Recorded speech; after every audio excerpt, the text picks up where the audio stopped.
মনে করেন ডাকসু চাকসু ডাকসু তো আমরা এমনি নির্বাচিত হয়েছি, এমনি ভোট দিচ্ছে আমাদেরকে, এমনি দেয় নাই।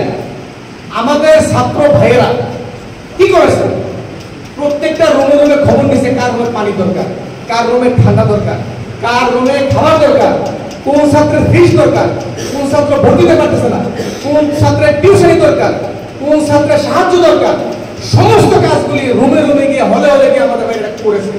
এরা দেখেছে যে এই নেতারাই আমার লজিং দিয়েছে, টিউশনি দিয়েছে, খাবার দিয়েছে, অর্থ সাহায্য দিয়েছে, শিক্ষা উপকরণ দিয়েছে, আমার সমস্ত অভাব পূরণ করেছে, তাকে আমি ভোট দিই।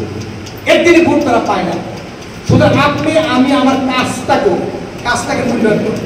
আমি সম্ভবত মুস্তফাকে এবং আরো কয়েকজন প্রার্থীকে আমি বলছি যে কাজটা করে মানুষ কাজটা দেখে। কি কাজ?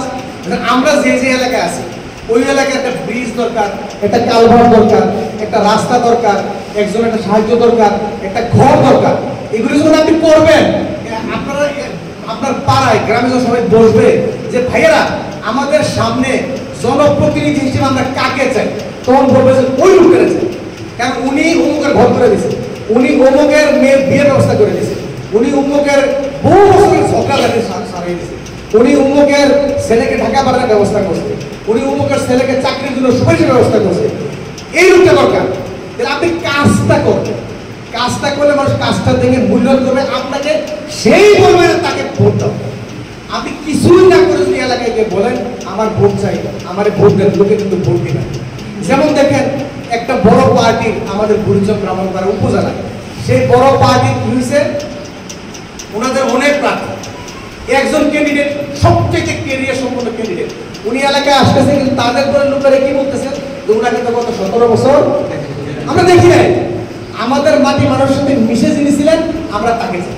তার মানে মাটি মানুষের সাথে থাকতে হবে, এমন লোকেরা নেই মানুষের ভোট দিতে চায়, জনপ্রতিনিধি নির্বাচিত করতে চায়। আমি আরেকটা উদাহরণ আপনাদেরকে দিই। ইসলামী ব্যাংকের ম্যানেজার সাহেব মতিঝিল লোকাল অফিসার, ওনাকে ধরে নিয়ে গেল র্যাব এসে। একজন সিটিং ম্যানেজারকে একটা ফাইন্যান্সিয়াল ইনস্টিটিউশন থেকে ধরে নেওয়া চারটিখানি কথা এটা সম্ভব না, কোনো আইনে নেই।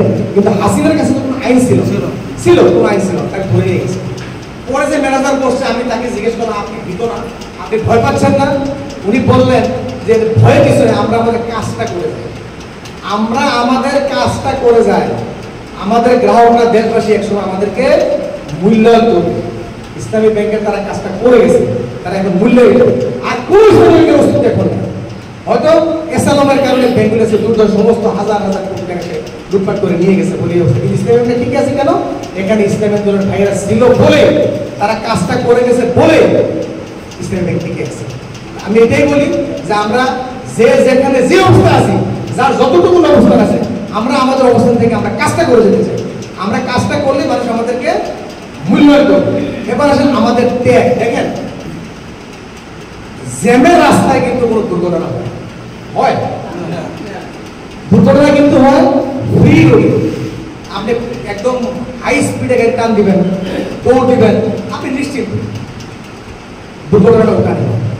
যখন জ্যাম থাকে আপনি সতর্ক থাকবেন, আপনার ব্রেন, আপনার চোখ, আপনার হাত, আপনার পায়ে ব্রেক থাকবে, হাতে স্টিয়ারিং থাকবে, চোখ সামনে থাকবে, গিয়ে থাকবে, সতর্ক আপনি, কোনো দুর্ঘটনা হবে না।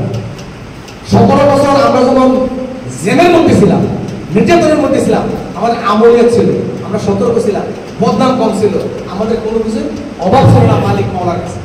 কিন্তু এখন আমরা ফ্রি রুট পাইয়া আমরা এত অবারিতভাবে চলাফেরা শুরু করছি, আমাদের প্রচুর বদনাম কিন্তু ছড়িয়ে যাচ্ছে।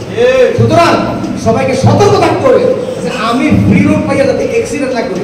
সারা দেশে কিন্তু নানা রকম অ্যাক্সিডেন্ট হচ্ছে, এই দুর্ঘটনার খবর আমরা পাচ্ছি। আমাদের মুখেও তার লাগাম নাই, আমাদের কথাবার্তার মধ্যে লাগাম নাই, চলাফেরার মধ্যে লাগাম নাই, আমাদের মেজাজ আমরা হারিয়ে ফেলছি। এই সব নিয়ন্ত্রণ করতে হবে, নিয়ন্ত্রণ করলে পরে আমরা টিকে যাবো। আমাদের কমবে সবাই সিকিউরিটি আছে। দেখেন আমি মুক্তিযোদ্ধা কল্যাণ ট্রাস্টে ডিজিএম হিসেবে রিটায়ারমেন্টে আসি, আমার বেনিফিট 2 বছর পরে গেছে। আমার অপরাধ, আমি দেখিয়েছি যে আমাদের ঢাকা মহানগরীর নায়েবে আছে, আপনারা জানেন না আমি নায়েবে আগে কিনা, কিন্তু এটা সাজাইছে এবং আমাকে মুক্তিযোদ্ধা কল্যাণ ট্রাস্টের সমস্ত কর্মকর্তা কর্মচারীদের বেনিফিট দেয় এমডি, ম্যানেজিং ডিরেক্টর, কিন্তু আমারটা দিতে হচ্ছে মন্ত্রী, এমপি সাহস করে। তো তোমারটা দিলে আমার বিপদ আছে। 2 বছর তদন্ত করলো কে? শাহজাহান খান আর কাজী ফিরোজ রশিদ, দুটো এমপি আমার তদন্ত করছে, কারণ আমাদের মহানগরী নায়েব আমির হিসেবে আমি হাজার হাজার কোটি টাকা দুর্নীতি করছি। 2 বছর তদন্তের পরে প্রায় 14 দফা সুপারিশ, 18 দফা অবজারভেশন, লাস্টের লাইনটা দেখছে there is no obligation financial involvement proof against Mr. Muttaqin, so all benefits should be clear. বলে দিছে তার বিরুদ্ধে একটি টাকার দুর্নীতির অভিযোগ পাওয়া যায় নাই, সুতরাং তার সমস্ত বেনিফিট দিয়ে যেতে পারে। ঠিক আমার ক্রেডিট না, জামায়াত ইসলামী ক্রেডিট, তারা বলেছে যে ও ইঞ্জিনিয়ার আব্দুল মুত্তাকিন ঢাকা মহানগরীর বড় জামাতের নেতা রুকন, রুকনের 2 বছরের রিপোর্ট আসলো তার বিরুদ্ধে একটি টাকার অভিযোগও প্রমাণিত হয় নাই।